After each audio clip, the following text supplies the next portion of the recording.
Hello students, this is the continuation of Igneous Petrology. Now we'll see the different size of the minerals which are present within the igneous rock. Okay, so first here we have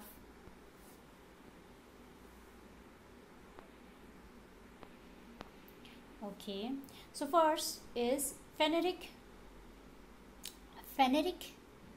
type of this thing. The grains are nothing but the minerals, okay, and the second one is the aphanetic grains.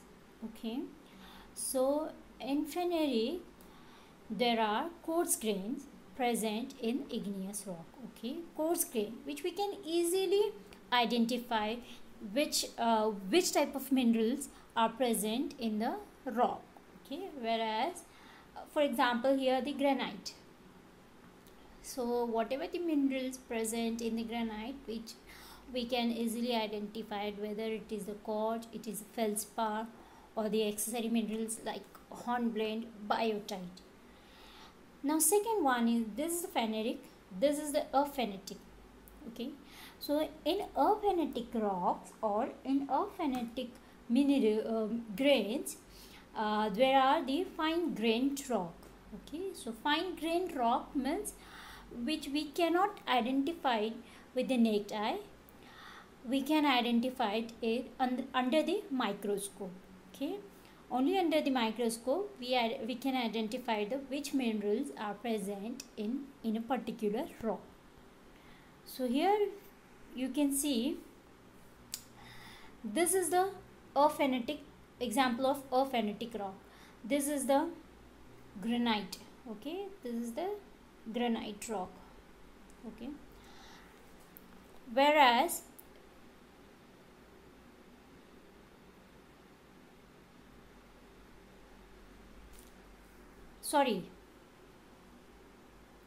this is the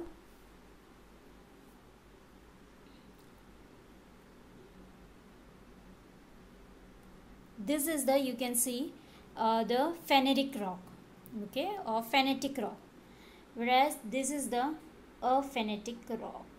Why aphanetic rock? As here we cannot see the minerals grain, okay, here, but here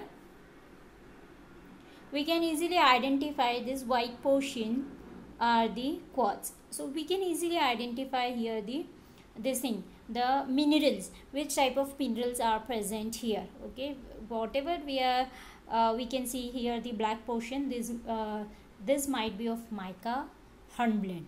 Okay, so this is the type of phenetic, means coarse grain, whereas this is the type of aphanetic. Okay, aphanetic. This is phenetic, as we can easily see the minerals, and aphanetic fine grained, which we can identify the which type of minerals are there under the microscope. Understood? Now after this pheneric, again this phenetic or pheneric or aphanetic minerals, again this showing us the texture of the rock. Okay, now we'll move towards the classification of igneous rocks. Now classification of the igneous rocks are based on the mode of occurrence, second based on SiO2 percentage, and third one is based on the color index. Okay, so here mode of occurrence, if we see the mode of occurrence, okay, based on the mode of occurrence, we have already seen this mode of occurrence. One is the plutonic rock, okay, second one is the volcanic rock, and third one is the hyperbasal rock. So plutonic rock formed beneath the earth's surface. If this is the surface, okay, so whatever rocks are getting in plutonic type of this thing, igneous rock, those rocks formed beneath the earth's surface. Now beneath the earth's surface means these are formed from the magma. Okay, from the magma. So magma means the solidification of the magma. Magma is molten material. When the same magma gets solidified, it forms the plutonic rock. Okay, now next one is the volcanic rock. So again volcanic rock, this is the surface. The same molten magma, if erupted on the earth's surface, okay, and on the earth's surface in the form of lava. Fine. So this is the magma, this is the lava. Okay, so when erupted in the form of lava, okay, now lava again is molten material. When this lava cooled or solidified, okay, it forms rock, and those rocks are called as volcanic rock. Okay, again the next is the hyperbasal rock. Okay, so in hyperbasal, just a wait.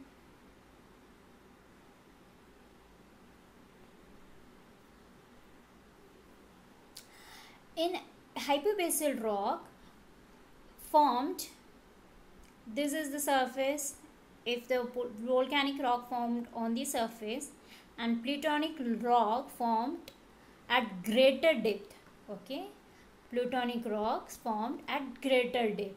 So the depth in between the volcanic and the plutonic, somewhere here, okay, at shallow depth, when the lava or when the magma solidified at the shallow depth, and the depth between the volcanic rock and the plutonic rock is known as hyperbasal rock.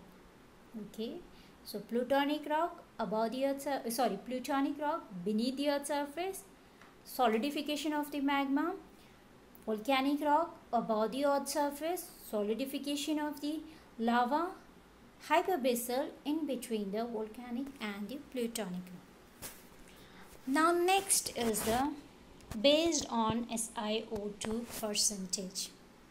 Okay, so before starting this, we will see this. Okay, so this what happens here, if you see SiO2, so quartz is SiO2, but also SiO2 formed in all types of minerals. Since from olivine to quartz we are getting the SiO2. There is a presence of SiO2 from olivine to quartz.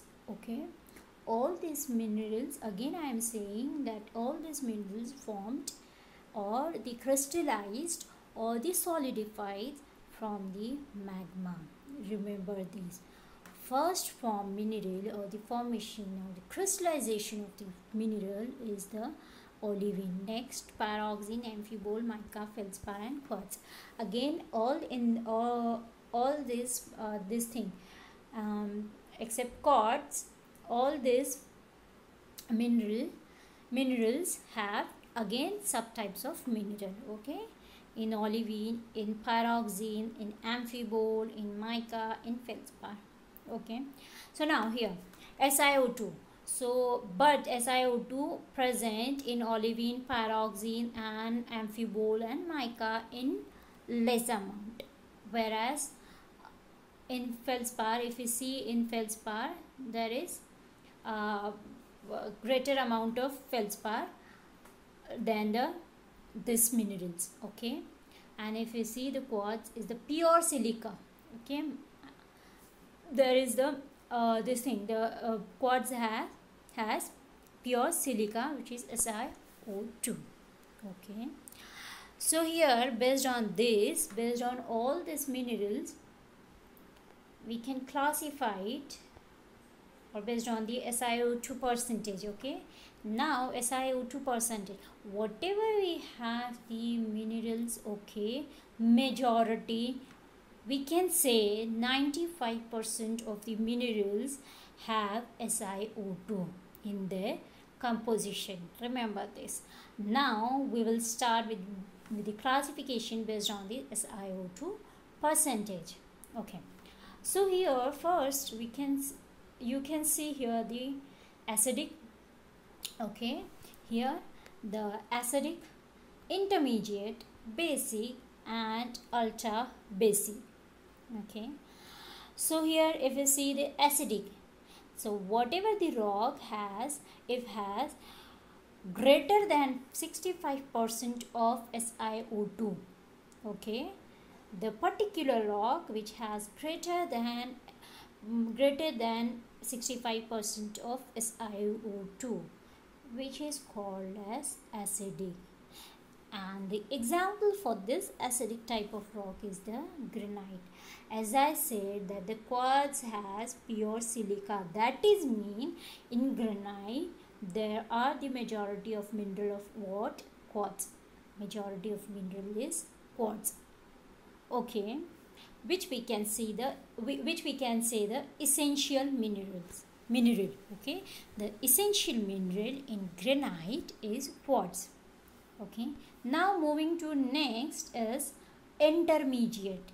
If the silica percentage is in between 55 to 65%, okay, that mineral is called as intermediate type of rock.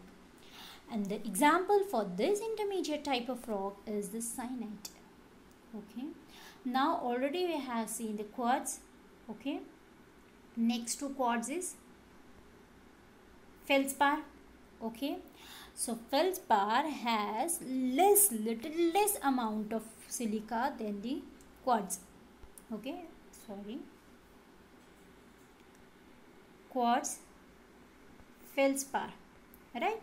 That reaction series, if you see, we have seen about that reaction series. Okay, so quartz, feldspar also have the silica percentage but less than the quartz.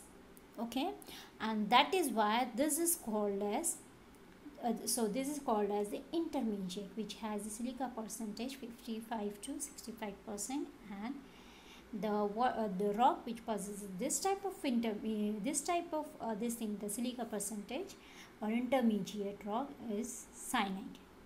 Okay, now next is basic. So in basic, the silica percentage is in between the 45 and 55 percentage, and the example is basalt. Now here we have already seen. See here, I told you that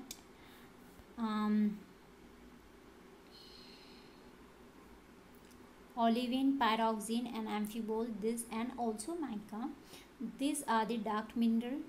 Okay, these are the dark minerals, and when these minerals are present, those are called as these minerals are present with little amount of or minor amount of quartz and also feldspar.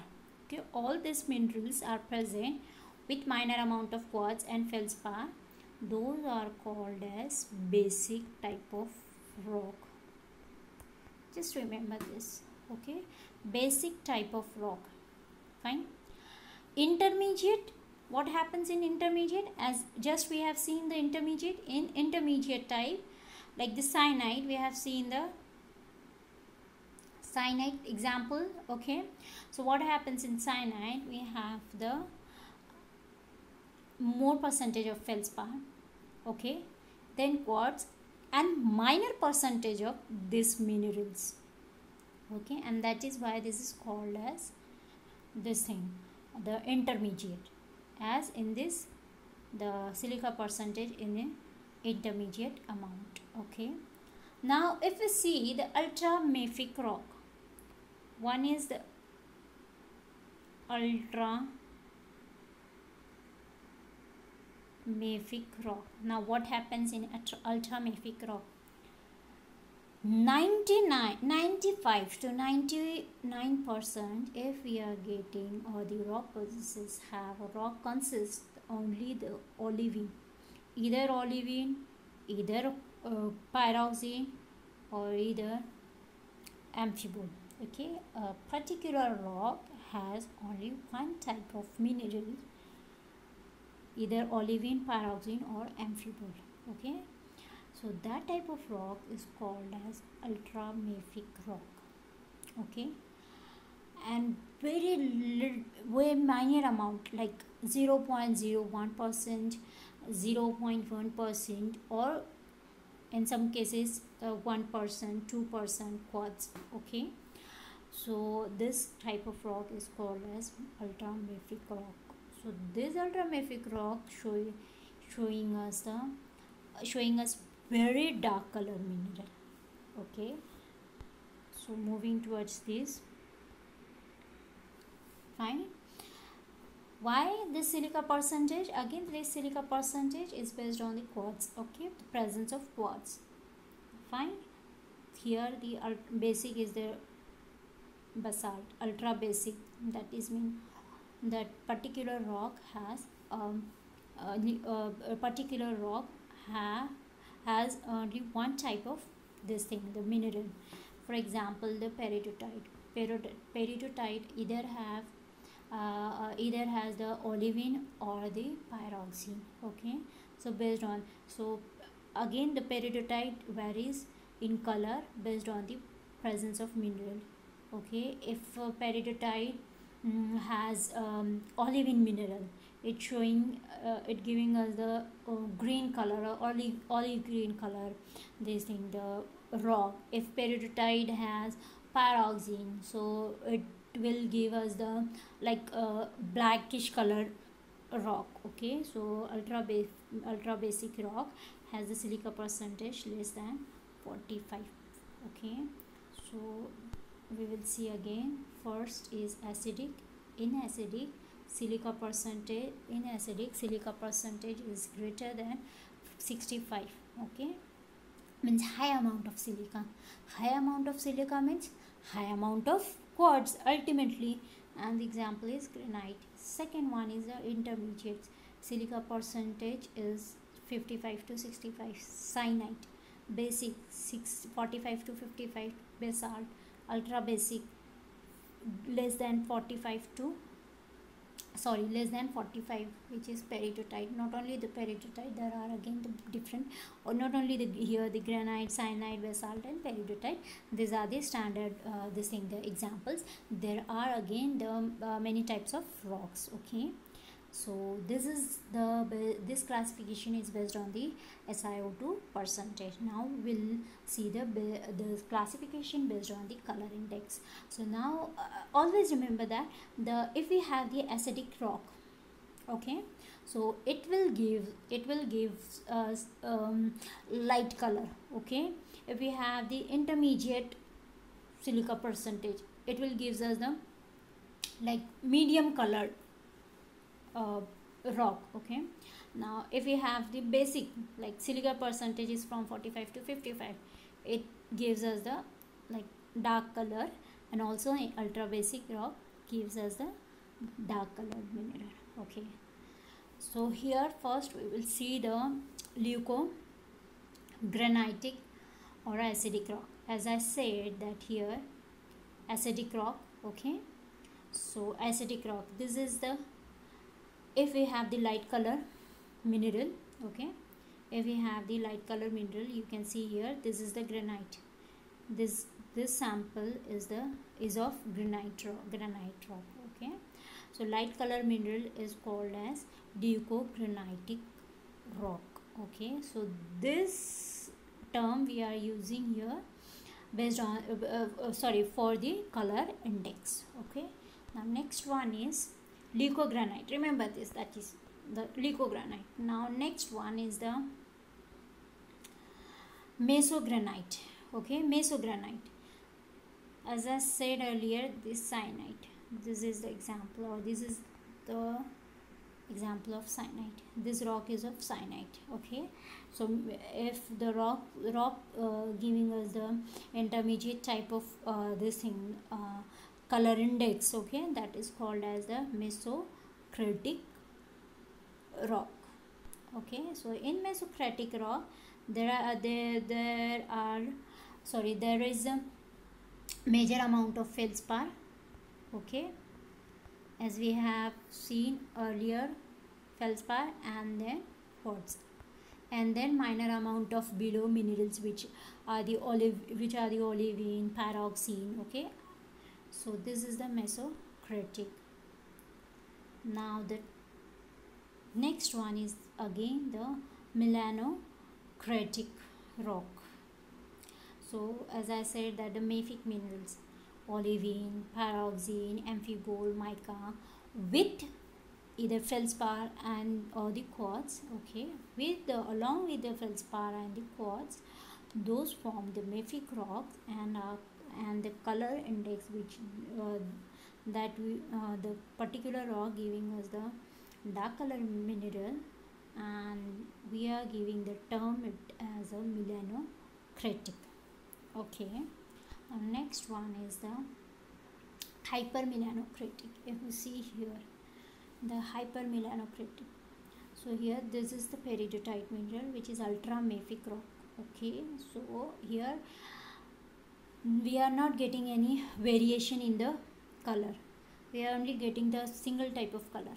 This is the olivine crystal. Okay, this is the olivine crystal. Okay, we can use it and this thing, the ornaments. Okay, so why this is showing us the olive green? Because the presence of the olivine mineral. Okay, and that's why here we are not getting any variation in the color, and this is the ultra mafic type of rock. Which type of rock? Ultra mafic type of rock, and called as, in color index we are calling it as hypermelanocritic mineral, or the rock. Fine, so these are based on the color index. Okay, so now we will see the texture of igneous rock. Okay, so texture is what?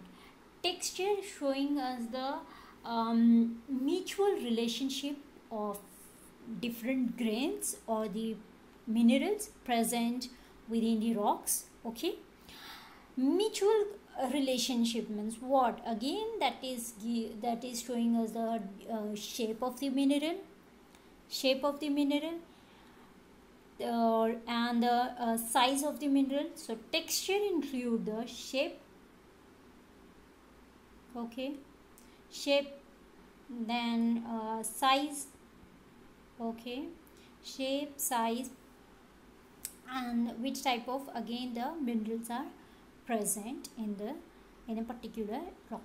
So texture, in texture we will see there are two types of texture in igneous rock. Okay, one is the equigranular texture, and the second one is the inequigranular texture. So first we will see the equigranular.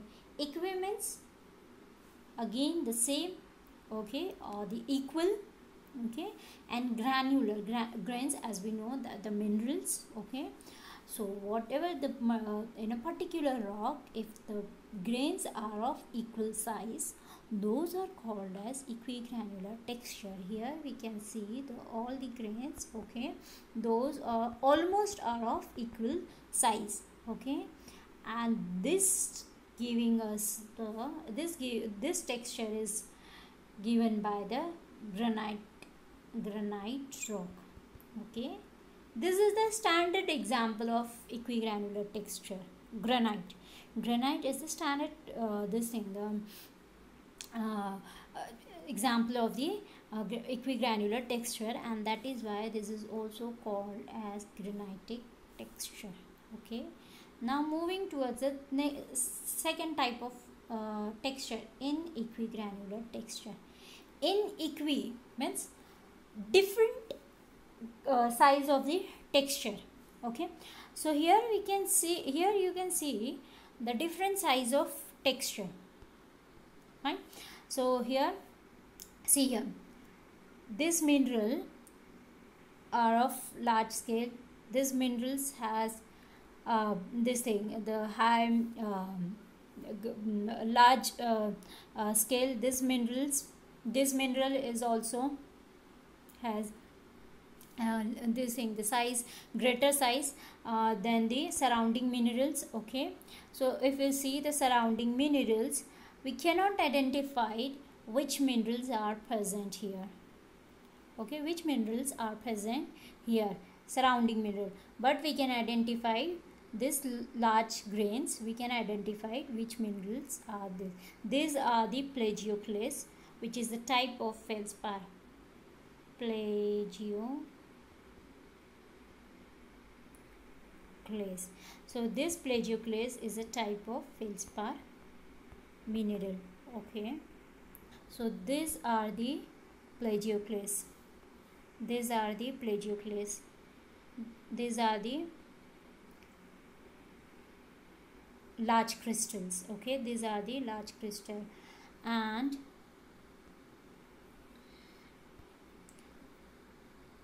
if you see this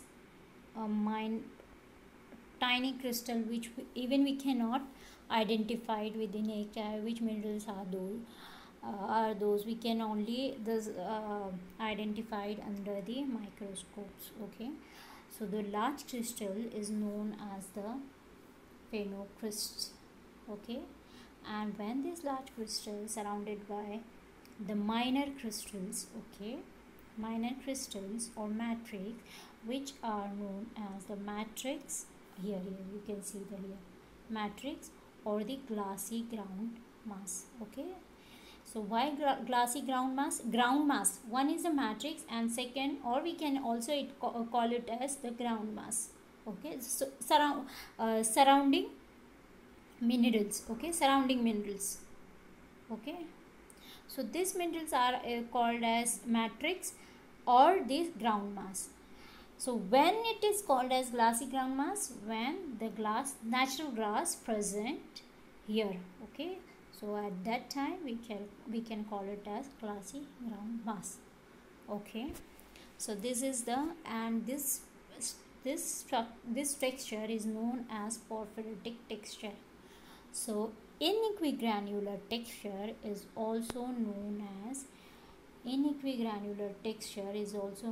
the porphyritic texture, in which large crystals surrounded by the smaller or tiny crystals or tiny grains. Okay, and those tiny grains are called as matrix or ground mass, and those large crystals are called as phenocryst. Okay, so there are two type of texture, like based on the size is this thing, the equigranular and inequigranular.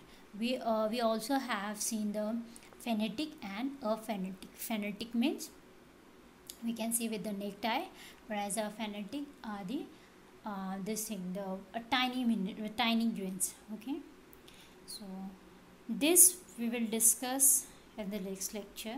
Okay, so now here we'll moving towards the structure of the igneous rock.